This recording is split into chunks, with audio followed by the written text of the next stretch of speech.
Everyone, my name is Richard.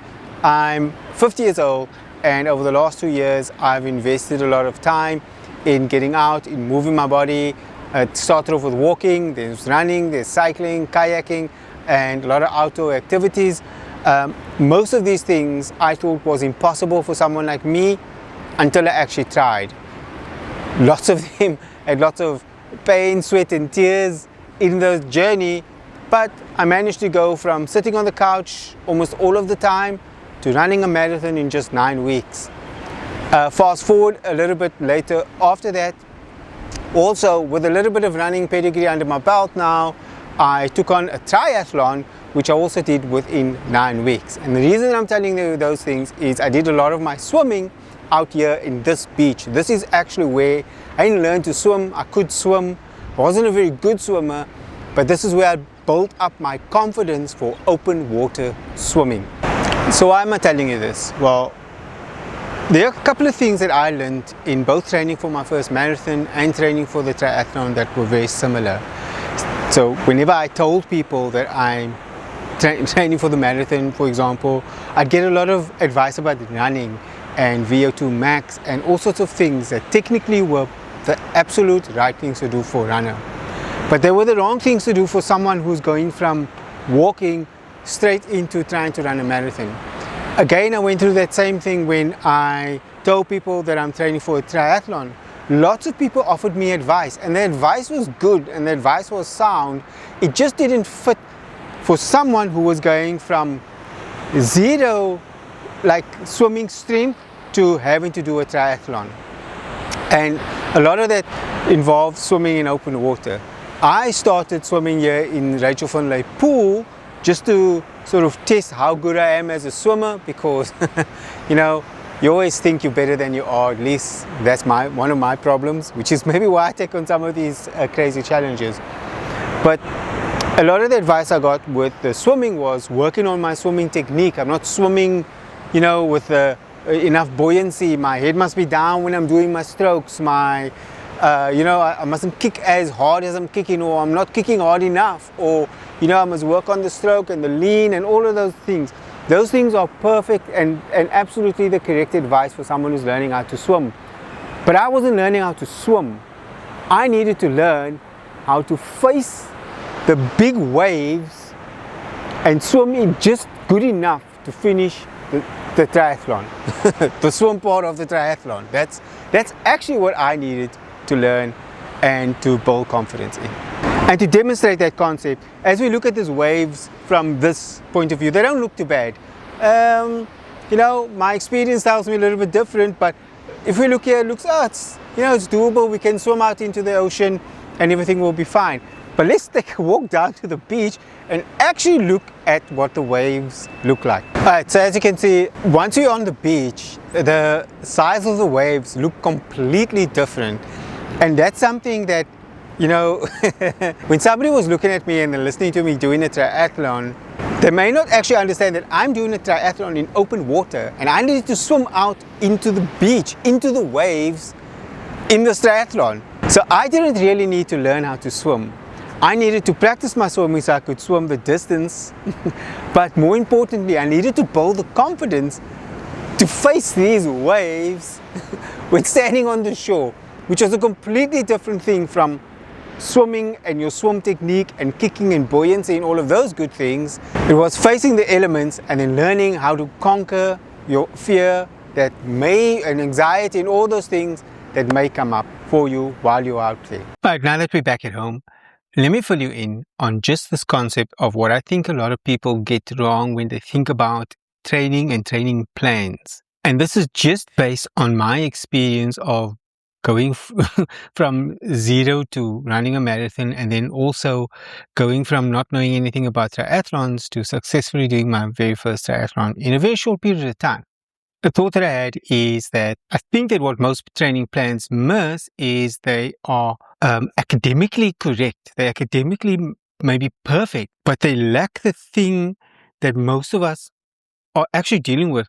Nobody doesn't stick to the diet because they don't know how to stick to the diet. Nobody doesn't stick to the training plan because they don't know how to stick to the training plan, or the training plan is too difficult to read or understand or anything like that. They don't stick to it because there's an emotional barrier that they're trying to get over that training plans just don't meet. Now, I've had this concept that I've dealt with, or that I've tried many times before, that's worked very well for me. A few years ago, I started going to the beach without actually running. Now, back then, the journey was very different because I was struggling with gout. But when I first started doing things, I always encourage people not to try and do the thing. I try and encourage people to build the habits that you need that enable you to do the thing. Now, let me try and describe this in a scenario that I'm familiar with in terms of running. So when I wanted to run, I actually started walking, and it's not the take the baby steps type thing. It was literally going to the place I wanted to run, but didn't run.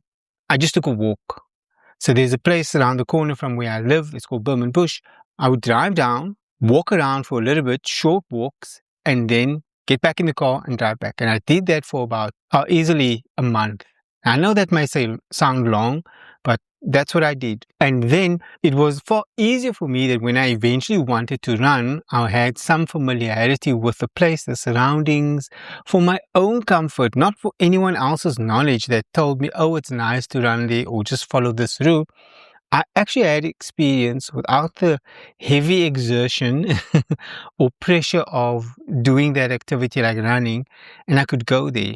The same is true for the promenade. Even though lots of people go out to the promenade, the challenge for me wasn't really running, it was going to do the thing. And I applied that same principle again when I started training for the triathlon. I first initially had gone to the pool just to get into the pool and test my swimming.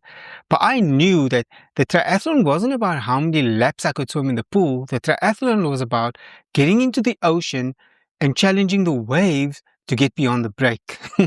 That was the whole point of the triathlon. That is what was going to make me successful in the triathlon.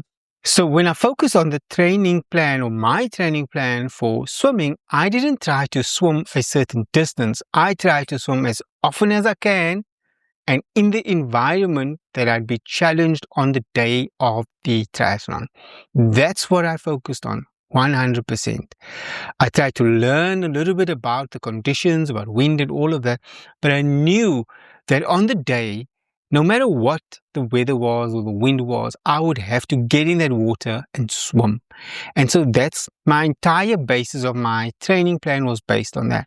I applied the same thing with the marathon. It wasn't really about my technique or breathing or any of those other things. It was really just time on feet. I did the same thing when I started training to run a 50 kilometer. I did exactly the same thing. It was time on feet that counted, distance run that counted, not speed.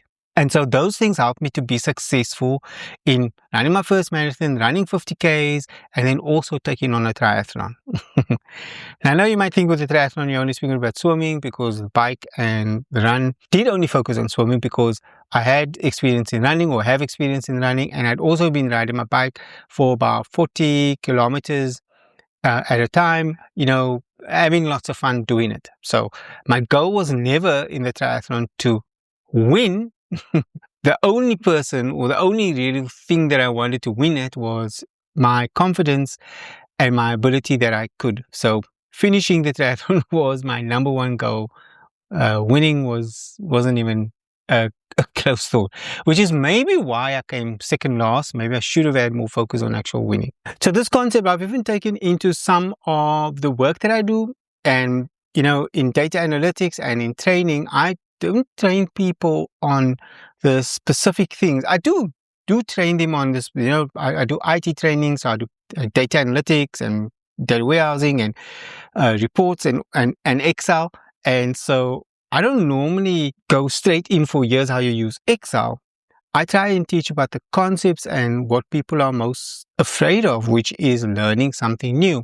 And I try and break down the barriers of what I have found over the years that people are struggling with, and try to show them just how easy it is and how relatable it is to normal things that they do every single day. And then we're just going to use this technology to do the thing that they do every single day. And that makes the training so much easier, and I have a lot of success with the training, and people are very happy. So maybe you get the Excel thing, maybe you get the swimming thing, or maybe you get the marathon running. All of it really is just to share with you this concept that you don't need to train to do the thing right. Those things are important. I'm not trying to say that they're not important, but they're not important in the beginning. You know, in the beginning, it's more about building up the habit. And that's why a lot of people, I feel, quit things because they haven't built up the habit, the stamina in terms of facing that fear. They never really face that fear. So when that fear creeps up a little bit again later on, that's why most people quit after 3 months of trying to do something new, or maybe a month, or even a few weeks. So I find that this method works really well, is that you build up the habit or a new habit, and then it's easier to take on bigger challenges. For me, in my experience, when I started running, I never focused on pace. I never focused on speed. I have never ever tried to run faster, but yet here I am nearly 2 years later, and I am faster. Those things will develop naturally, So I hope that you get out of this, that you don't need to be like perfect at something, especially when you're starting out. There's no way you're going to be perfect at it. And that following training plans that only teach you the right way of doing things might actually be what's causing you not to be successful. What I think most people should try is building up habits first. Even if your swimming is terrible, splash around. I mean, my swimming is still terrible. People kind of look at me like, oh my goodness. But you know what? I built so much determination and resilience into facing big waves that on the day of the triathlon, I had to do 2 laps. The first lap was extremely tough, and I think a normal person would have quit, because I felt like I was drowning. The waves were smashing me around so much. But I went for my first lap, got out, and then got back in that water and swam it again. And thankfully, the second lap was a lot easier than the first lap, but it was tough conditions. And building up the resilience in your training plan should be what I feel is the most important thing. Having a good swim form on that day in those conditions meant nothing. Being able to have the confidence to swim through that was everything that mattered. If you are looking for someone to guide you through some training, I am creating a training plan of sorts that will just take you through these steps, the every week, your almost daily kind of steps of building up the resilience for facing a triathlon. If you are interested in that, please comment, please follow, please like, share, the usual things. But make sure that you let me know that you are interested in that training plan. I will have some link that you can connect with me and just ask more information. This is just a concept. I'm not a personal trainer. I've got no training credentials other than what I've done for myself. And I'm hoping that maybe sharing it with other people, someone like you that has tried things before and they just haven't worked for you. And maybe it's something different. Maybe you need to think about training differently than what all the other plans recommend. And so I'll go into exactly sort of how I get out there. I'll kind of try to digitally show you the raw videos of me actually going and doing the things, how I prepare mentally, and then actually go out and just what happens on the day. And if you are based in Durban, I will even create little meetups where we can go and face these challenges together as a group. All right. Anyway, if you got this far, thanks so much for watching my video, and I hope that you found some value in this. If you are interested in watching anything else about my running adventures, I have plenty of videos on my channel that talks specifically about running, but more importantly, that you don't have to be the best just to get out and do something that makes you feel good. running works for me. For you, it may be cycling, or it may be canoeing or squash or any other activity. But I hope this helps in the encouragement for you to get out and do something that you love. All right. If you feel that's worth a follow or share or a like, then please do so. I appreciate it so much. My name's Richard, and this is Richard Talks.